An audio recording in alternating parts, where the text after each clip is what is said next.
For the majority of Mega Man's life, he's been synonymous with Nintendo. I mean, over half the original series was made for the NES alone, so it was a no-brainer when Capcom came out with some Mega Man games for the Game Boy. But what about Sega? Most kids who wanted a handheld system back then went the obvious route and got a Game Boy, but die-hard Sega fans knew that the Game Gear was technologically superior. Unfortunately, Mega Man didn't really have a presence on Sega hardware, so Sega fans were out of luck. Until one fateful day. In 1995, a Mega Man game was released for the Sega Game Gear, and in one of the weirdest ways possible. A British publisher called US Gold sub-licensed the Mega Man name from Capcom and then had another British company named Freestyle develop the game. This would be a strange enough turn of events as it is, but then the game only ever came out in North America, so a Japanese IP was licensed to a British company who then had a different British company develop a game that they only ever sold in North America. Alrighty. It came out to relatively positive reception, with at least most ratings coming in at around 75 or 80%, but as most of us know, looking at games retroactively can paint a different picture than old reviews can. So, does Mega Man for the Sega Game Gear hold up? I don't know. Alright, so to start off, there's virtually no story to speak of. Not that the old Mega Man games were necessarily chock full of story, but this game really gives you like 2 sentences. In typical classic Mega Man fashion, a short cutscene does play before the main title screen. It tells you Wily's robots are taking over the world, and then goes on to rip a scene directly out of Mega Man 4's intro, explaining quickly how Rock became Mega Man. That's it. No big detailed animated cutscene, no dramatic music, no colorful wording, just robots bad, good robot go beat bad robots. It's a minor complaint, all things considered, but this is pretty lacking even for an 8-bit Mega Man game. This doesn't surprise me though, as the game isn't really entirely sure what it is. Sure, it's a Mega Man game, that much is certain, but instead of either trying to do its own thing, or even just straight up being a port of one of the NES ones, Mega Man Game Gear is a weird amalgamation of Mega Man 4, 5, and 2. There's really no rhyme or reason here. Now, the Game Boy games did something similar, but it was a bit more structured and made sense since the Game Boy had a lot of games on it that were pseudo-ports of NES games. With the exception of Mega Man 5, all the Game Boy games followed a similar formula. They included content from the console counterpart, as well as the next numbered sequel. For example, Mega Man 1 had content from Mega Man 1 and 2. Mega Man 2 had content from 2 and 3, so on and so forth. Mega Man for the Game Gear, on the other hand, isn't supposed to be a handheld equivalent to a console title, and instead it's just this weird mashup of 3 randomly selected Mega Man games. Maybe it was supposed to serve as some kind of sampler pack for Sega kids who weren't able to play the console Mega Man games, but it just ends up feeling like they didn't know what game they were making or why, and because of this, the game couldn't really have a proper story. And if they were trying to make a greatest hits, that begs the question, why 5? I mean, Mega Man 5 is fine, I wouldn't say it was a high point for the series. Now the gameplay itself, where do I begin? I want to start off by giving a disclaimer throughout anything I say from here on out. The game's not good. I'll throw it a bone and say it's competent, but it is a far cry from something I'd legitimately want to play. Alright, so the controls. They're decent.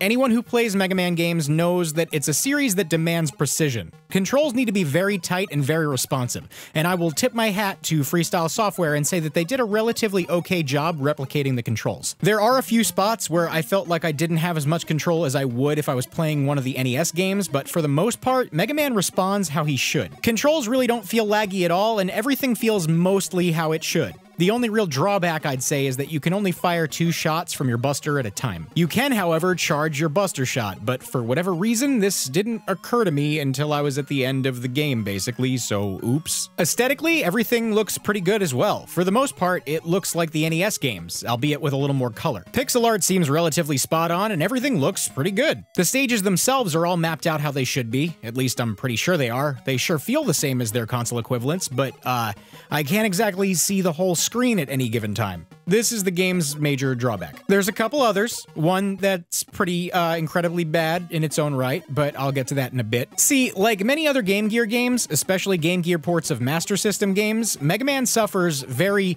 very badly from screen crunch. Instead of trying to rework the art and make a game designed around the Game Gear screen, Freestyle tried to replicate all of the proportions of the NES games. Unfortunately, this means sprites are enormous and the screen is so zoomed in that half half the game, you're left running through the stages not being able to see what's ahead of you or below you. Once again, this could have been mitigated by redesigning the levels and altering enemy placement to better suit the game, but they of course didn't do this. They instead recreated the NES levels one-to-one, and this leads to a lot, and I mean a lot, of deaths by either falling into pits that you didn't even know were there, or landing on surprise insta-kill spikes. This is 100% the most infuriating part of this game, and it's something that honestly sucks away a lot of the fun you could potentially have with it. Instead of running through stages confidently, you now need to be apprehensive at every turn lest you fall down a pit and lose a life, which in every other Mega Man game would not be detrimental, but in this one, remember a minute ago when I mentioned the game had another glaring issue?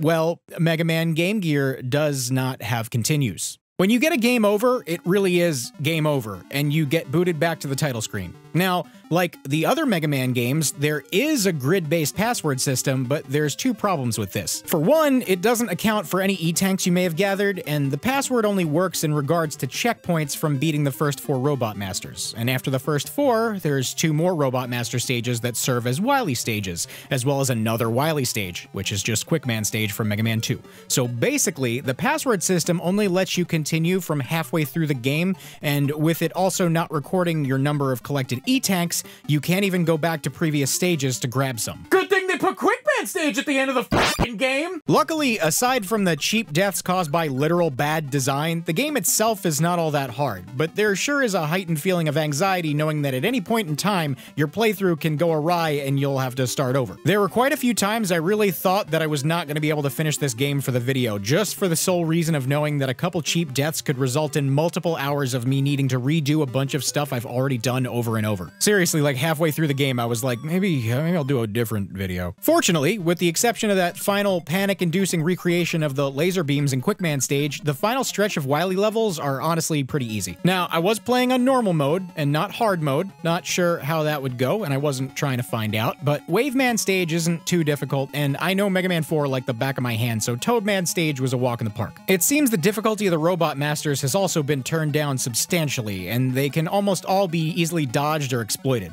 I had a few close calls, but it was nothing compared to the NES games. Like any other classic Mega Man game, you get a bunch of Robot Master weapons, and also Rush Coil, but besides using them to fight other Robot Masters, the powers are basically useless, and anything the game throws at you can easily be dispatched with your Buster, so long as you can actually see it. Funny thing is, after going through 6 different Robot Masters and getting all their powers, when you finally get to Wily, not only are basically none of the Robot Master powers helpful in any way, but a charged shot from your Buster does a ton of damage by itself, and this is also 100% the easiest Dr. Wily fight in the entire series. No giant skull-faced robot mech this time. Instead, Wily is straight into his flying capsule thing. I don't know why main villains like using these flying pods so much, but this time, it sure isn't working out in his favor. In concept, it looks a lot like the final fight from Mega Man 7 that everyone hates so much. Wily disappears and reappears, fires energy balls at the ground, which then disperse in opposite directions across the floor, so you have to jump over them, and then if he's low enough to the ground, fire your shot, while also steering clear of the energy balls that then circle around him and scatter outward. If I just explained this and didn't give you a visual, this fight sounds a lot more complicated and difficult than it actually is. In practice, though,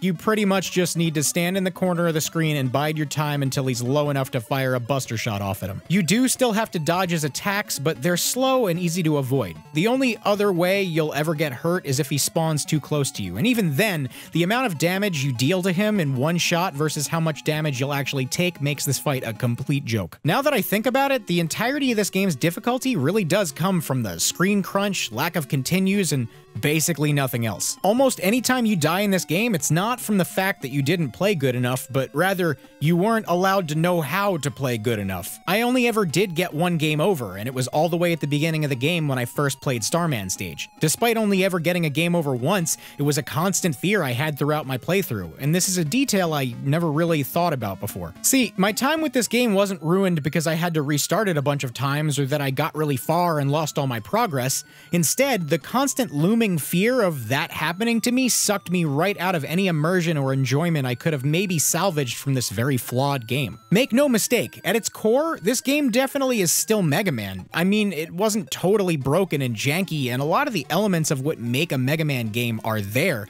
but it's a far cry from being a good representation of what what players were getting on the NES. I already knew this game wasn't very good going into it, but I also didn't want to just rip it apart and be hyperbolic for the sake of laughs. With that being said, though, this is probably the most caca poo poo pee pee version of what the Mega Man franchise is without being a completely broken mess. Given that fact, I don't think I'll be revisiting it at any point in time, unless someone gives me $10. Sega fans unfortunately did get a bit screwed over when it came to Mega Man. The only other Mega Man game available at the time on Sega's hardware was the elusive Wily Wars, which was a remake of Mega Man 1 through 3 on the Genesis, but many never got to play it because it was never released in the US outside of the Sega channel, until recently with the Genesis Mini, that is. Until Mega Man 8 on the Saturn, Mega Man for the Game Gear was the only accessible way to play an official Mega Man game on Sega hardware in the United States, and I pity the kids who heard about Mega Man back in the day and then played this. Moral of the story, probably should have bought a Game Boy.